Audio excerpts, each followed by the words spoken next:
ನಮಸ್ತೆ Karnataka digital book Kannada YouTube ಚಾನಲ್ಗೆ ಸ್ವಾಗತ ಸುಸ್ವಾಗತ. ಮಹಾಭಾರತ ಯುದ್ಧದ ಪ್ರಮುಖ ಪಾತ್ರಧಾರಿ ಭಗವಾನ್ ಶ್ರೀಕೃಷ್ಣ ಮರಣವಪ್ಪಿದ್ದು ಹೇಗೆ ಗೊತ್ತಾ? ಶ್ರೀಕೃಷ್ಣನ ಸಾವಿಗೆ ಕಾರಣವಾಯಿತೇ ಗಾಂಧಾರಿಯ ಶಾಪ. ಗಾಂಧಾರಿ ನೀಡಿದ ಶಾಪವಾದರೂ ಏನು? ಇಂದಿಗೂ ಮಿಡಿಯುತ್ತಿದೆ ಶ್ರೀಕೃಷ್ಣನ ಹೃದಯ. ಹಾಗಾದ್ರೆ ಶ್ರೀಕೃಷ್ಣನ ಹೃದಯ ಈಗ ಎಲ್ಲಿದೆ ಗೊತ್ತಾ? ವಿಡಿಯೋವನ್ನ ಶುರು ಮಾಡೋದಕ್ಕಿಂತ ಮುಂಚೆ ನೀವೇನಾದ್ರೂ ಶ್ರೀಕೃಷ್ಣನ ಭಕ್ತರಾಗಿದ್ರೆ ಜೈ ಶ್ರೀಕೃಷ್ಣ ಅಂತ ಕಮೆಂಟ್ ಮಾಡಿ.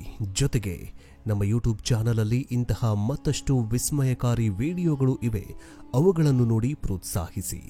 ಬನ್ನಿ ವಿಡಿಯೋವನ್ನ ಶುರು ಮಾಡೋಣ. ವಿಷ್ಣುವಿನ ಅವತಾರಗಳಲ್ಲಿ 8ನೇ ಅವತಾರವೇ ಶ್ರೀಕೃಷ್ಣನ ಅವತಾರ. ವಿಷ್ಣು ದ್ವಾಪರ ಯುಗದಲ್ಲಿ ಶ್ರೀಕೃಷ್ಣನಾಗಿ ಭೂಮಿಯ ಮೇಲೆ ಜನಿಸಿದ ಅನ್ನೋ ನಂಬಿಕೆ ಹಿಂದೂಗಳದ್ದು. ಮಹಾಭಾರತದಲ್ಲಿ ಶ್ರೀಕೃಷ್ಣ ಸಾಮಾನ್ಯ ಮನುಷ್ಯನಾಗಿ ಕಾಣಿಸ್ಕೊಳ್ತಾನೆ. ಭೂಮಿಯ ಮೇಲೆ ಯಾವ ಜೀವಿ ಜನಿಸುತ್ತೋ ಆ ಜೀವಿ ಒಂದಲ್ಲ ಒಂದು ದಿನ ಭೂಮಿಯನ್ನ ತೊರೆದು ಹೋಗಲೇಬೇಕು ಅನ್ನೋದು ಜಗತ್ತಿನ ನಿಯಮ. ಭೂಮಿಯ ಮೇಲೆ ಜನನ ಹೇಗೆ ನಿಶ್ಚಿತವೋ ಹಾಗೆ ಸಾವು ಕೂಡ ಹಾಗೆ ನಿಶ್ಚಿತವಾಗಿರತ್ತೆ. ಈ ನಿಯಮ ಶ್ರೀಕೃಷ್ಣನಾಗಿ ಮಾನವ ರೂಪದಲ್ಲಿ ಭೂಮಿಗೆ ಬಂದಿಳಿದಿದ್ದ ವಿಷ್ಣುವಿಗೂ ಕೂಡ ಅನ್ವಯವಾಗತ್ತೆ. ಅಷ್ಟಕ್ಕೂ ಶ್ರೀಕೃಷ್ಣನ ಅಂತ್ಯಕ್ರಿಯೆ ನೆರವೇರಿದ್ದಾದ್ರೂ ಎಲ್ಲಿ? ಶ್ರೀಕೃಷ್ಣನ ಪಾದದಲ್ಲಿಯೇ ಸಾವು ಅಡಗಿದ್ದರ ಹಿಂದಿನ ರಹಸ್ಯವಾದ್ರೂ ಏನು? ಈ ಎಲ್ಲಾ ಪ್ರಶ್ನೆಗಳಿಗೆ ಉತ್ತರವನ್ನ ಕೊಡ್ತಾ ಹೋಗ್ತೀವಿ ನೋಡಿ. ಕುರುಕ್ಷೇತ್ರ ಯುದ್ಧ ಅಂತ್ಯವಾಗ್ತಾ ಇದ್ದಂತೆ ಕಲಿಯುಗಕ್ಕೂ ನಾಂದಿಯಾಡತ್ತೆ. ಕುರುಕ್ಷೇತ್ರ ಅಂತ್ಯವಾದಾಗ ಕುರುಕ್ಷೇತ್ರ ಯುದ್ಧ ಭೂಮಿಯಲ್ಲಿ ಒಂದೇ ಒಂದು ಶಬ್ದವೂ ಕೇಳಿಸಿರಲಿಲ್ಲ. ನಿಶಬ್ದವಾಗಿತ್ತು.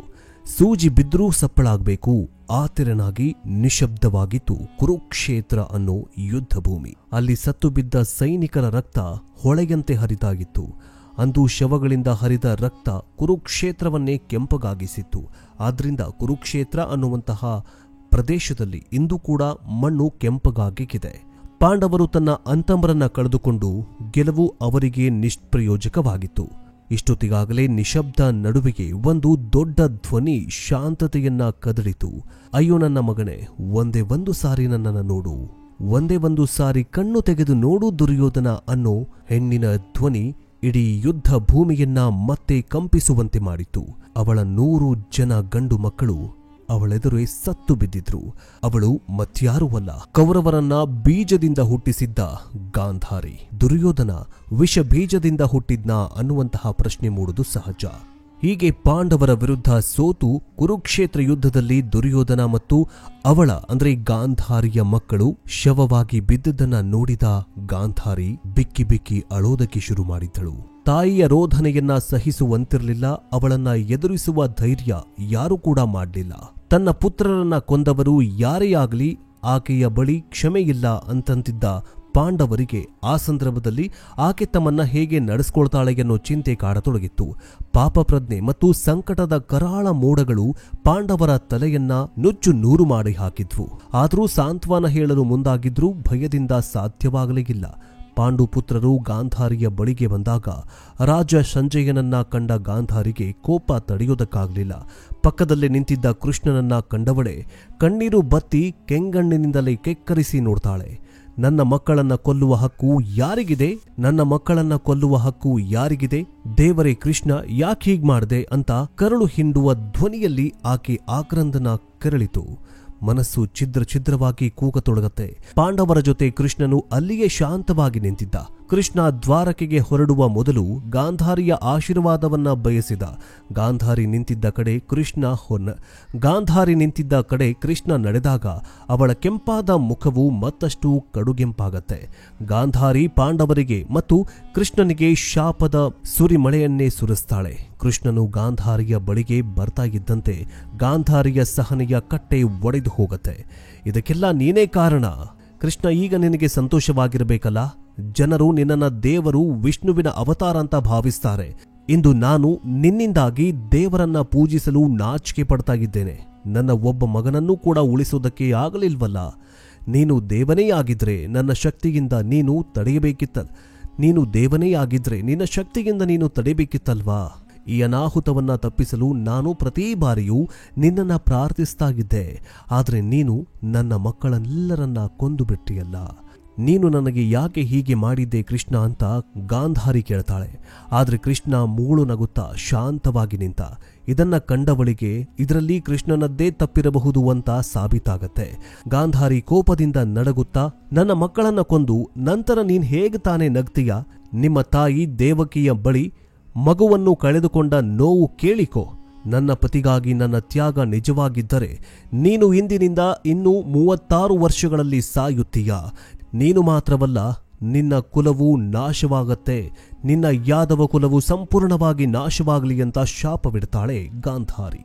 ತದನಂತರ ಮೌನವಾಗಿದ್ದ ಕೃಷ್ಣ ಸಿಡಿಲಬ್ಬರದಂತೆ ಮಾತನ್ನ ಆಡೋದಕ್ಕೆ ಶುರು ಮಾಡ್ತಾನೆ. ಕೃಷ್ಣ, ನಾನು ಮಾಡಿದ್ದು ತಪ್ಪ. ಕುರುಕ್ಷೇತ್ರ ಯುದ್ಧ ಯಾಕಾಯ್ತು? ಕೌರವರ ಅವನತಿ ಯಾಕಾಯ್ತು? ಅವರ ಸಾವಿಗೆ ತಾಯಿಯಾದ ನಿನ್ನ ಪಾತ್ರವೇ ಇರಲಿಲ್ವಾ? ಶ್ರೀಕೃಷ್ಣ ಗಾಂಧಾರಿಯ ಪಾತ್ರವೆಷ್ಟು ಅನ್ನುವಂತಹ ಸತ್ಯಾಂಶವನ್ನ ಗಾಂಧಾರಿಗೆ ವಿವರಿಸಿ ತನ್ನ ಪಾತ್ರವನ್ನ ನಿಭಾಯಿಸ್ತಾನೆ. ಕೃಷ್ಣ ಆಗ ಗಾಂಧಾರಿ ಕೃಷ್ಣನ ಪಾದಕ್ಕೆ ಎರಗಿ ನನ್ನ ತಪ್ಪಾಯಿತು ಭಗವಂತ ಅಂತ ಗೋಗರಿತಾಳೆ. ಆದ್ರೆ ಕೃಷ್ಣ ಆಕೆಯ ಕಂಬನಿಗೆ, ಆಕೆಯ ತಾಯ್ತನಕ್ಕೆ ಗೌರವ ನೀಡಿ ಆಕೆ ನೀಡಿದ್ದ ಶಾಪವನ್ನ ಶಿರಸಾವಹಿಸಿ ಸ್ವೀಕರಿಸ್ತಾನೆ. ವರ್ಷಗಳು ಕಳೆದಂತೆ ಗಾಂಧಾರಿಯ ಶಾಪವು ವಾಸ್ತವಕ್ಕೆ ತಿರುಗೋದಕ್ಕೆ ಪ್ರಾರಂಭವಾಗುತ್ತೆ. ಯಾದವ ಕುಲವು ಕ್ರಮೇಣ ನಾಶವಾಗತ್ತೆ. ಮಹಾಭಾರತ ಯುದ್ಧದ 36 ವರ್ಷಗಳ ನಂತರ ಕೃಷ್ಣನು ತನ್ನ ದೇಹವನ್ನ ತ್ಯಜಿಸುವ ಸಮಯ ಬಂದೇ ಬಿಡತ್ತೆ. ಯಾದವ ಕುಲನಾಶ, ಗಾಂಧಾರಿಯ ಶಾಪ ಇವೆಲ್ಲವನ್ನ ನೆನೆಯುತ್ತಾ ಮರದ ಕೆಳಗೆ ವಿಶ್ರಾಂತಿ ಪಡೆಯುತ್ತಾ ದುರ್ವಾಸರನ್ನ ನೆನಪಿಸಿಕೊಳ್ತಾನೆ. ಯಾಕಂದ್ರೆ ಕೃಷ್ಣನಿಗೆ ಇದ್ದ 2ನೇ ಶಾಪ ದುರ್ವಾಸ ಮುನಿಗಳದ್ದು. ಒಮ್ಮೆ ಅವರು ದ್ವಾರಕೆಗೆ ಬಂದಿರ್ತಾರೆ. ದುರ್ವಾಸರು ಯಾರ ಮನೆಗೆ ಹೋದ್ರು, ಯಾರ ಆಸ್ಥಾನಕ್ಕೆ ಹೋದ್ರು, ಯಾರ ಸಾಮ್ರಾಜ್ಯಕ್ಕೆ ಹೋದ್ರು ಅವರಿಗೆ ಆತಿಥ್ಯ ಒದಗಿಸಬೇಕು. ಇಲ್ಲವಾದ್ರೆ ದುರ್ವಾಸರ ಶಾಪಕ್ಕೆ ಗುರಿಯಾಗಬೇಕಾಗಿರತ್ತೆ. ಯಾಕಂದ್ರೆ ದುರ್ವಾಸ ಮುನಿಗಳು ಕೋಪಕ್ಕೆ ರಾಜರಾಗಿದ್ರು. ಹೀಗೆ ಒಂದು ದಿನ ದ್ವಾರಕೆಗೆ ಬಂದ ಅವರು ರುಕ್ಮಿಣಿಗೆ ಅಡುಗೆ ಮಾಡಬೇಕು ಅಂತ ಹೇಳ್ತಾರೆ. ನಂತರ ತಾನು ಬಾಳೆಲೆಯ ಮೇಲೆ ಊಟ ಮಾಡುವೆನೆಂದು ಹೇಳ್ತಾರೆ. ನಂತರ ಕೃಷ್ಣ ರುಕ್ಮಿಣಿಯರು ತಾವು ಉಂಡು ಬಿಟ್ಟ ಬಾಳೆಲೆಯ ಮೇಲೆ ಎಲ್ಲವೂ ಎಂಜಲಾಗುವಂತೆ ಹಾಳು ಮಾಡಬೇಕು ಅಂತ ಆಜ್ಞಾಪಿಸ್ತಾರೆ. ಅದಕ್ಕೆ ಶ್ರೀಕೃಷ್ಣ ಕೂಡ ಒಪ್ಪುತ್ತಾನೆ. ದುರ್ವಾಸರು ಊಟವಾದ ಬಳಿಕ ಕೃಷ್ಣ ಮತ್ತು ರುಕ್ಮಿಣಿ ಅವರ ಬಾಳೆಲೆಯ ಮೇಲೆ ಮೈಯೆಲ್ಲ ಎಂಜಲಾಗುವಂತೆ ಹೊರಳಾಡ್ತಾರೆ. ಉರುಳಾಡಿ ಎದ್ದ ಮೇಲೆ ದುರ್ವಾಸರು ಅವರನ್ನ ದಿಟ್ಟಿಸಿ ನೋಡ್ತಾರೆ. ರುಕ್ಮಿಣಿಯ ಮೈಯೆಲ್ಲ ಎಂಜಲಾಗಿರತ್ತೆ. ಕೃಷ್ಣನ ಬಲಗಾಲಿನ ಹೆಬ್ಬೆರಳು ಮಾತ್ರ ಎಂಜಲಾಗಿರೋದಿಲ್ಲ. ದುರ್ವಾಸರಿಗೆ ಸಿಟ್ಟು ಬರತ್ತೆ. ನನ್ನ ಎಂಜಲೆ ನಿನಗೆ ವಜ್ರ ರಕ್ಷೆಯಾಗಿರಲಿ ಅಂತ ಬಯಸಿದ್ದೆ, ಆದ್ರೆ ನೀನು ಹೆಬ್ಬೆರಳನ್ನ ಮಾತ್ರ ಎಂಜಲಾಗದಂತೆ ನೋಡಿಕೊಂಡು ನಿನ್ನ ಸಾವನ್ನು ನೀನೇ ತಂದುಕೊಂಡೆ. ನಿನ್ನ ಹೆಬ್ಬೆರಳಿನಿಂದಲೇ ನಿನಗೆ ಸಾವು ಬರಲಿ ಅಂತ ಶಪಿಸಿ ಹೋಗ್ತಾರೆ. ಇದನ್ನ ನೆನಪಿಸಿಕೊಳ್ಳುತ್ತಾ ಸಾವನ್ನ ಬರಮಾಡಿಕೊಂಡು ಮುಗುಳು ನಗುವಿನ ಕೃಷ್ಣನಿಗೆ ದೂರದಿಂದ ಜರನೆಂಬ ಬೇಡನು ಒಬ್ಬ ಕೃಷ್ಣನ ಕಾಲಿನ ಹೆಬ್ಬೆರಳನ್ನೇ ಜಿಂಕೆಯ ಮೋತಿಯಂತ ಭ್ರಮಿಸಿ ಗುರಿಯಿಟ್ಟು ಬಾಣವನ್ನ ಹೊಡಿತಾನೆ. ಅದು ಕೃಷ್ಣನ ಕಾಲಿಗೆ ನಾಟಿಕೊಂಡು ವಿಷದ ನಂಜೇರಿ ಕೃಷ್ಣ ಸಾಯುತ್ತಾನೆ. ಹೀಗೆ ಕೃಷ್ಣನಿಗೆ ದೊರೆತ 2 ಶಾಪಗಳು ನಿಜವಾಗುತ್ತವೆ. ಕೃಷ್ಣನು ತನ್ನ ದೇಹವನ್ನ ಭೂಮಿಯಲ್ಲಿ ತೊರೆದ ನಂತರ ಭೂಲೋಕದಲ್ಲಿ ಕಲಿಯುಗ ಎನ್ನುವಂತಹದ್ದು ಆರಂಭವಾಗುತ್ತೆ.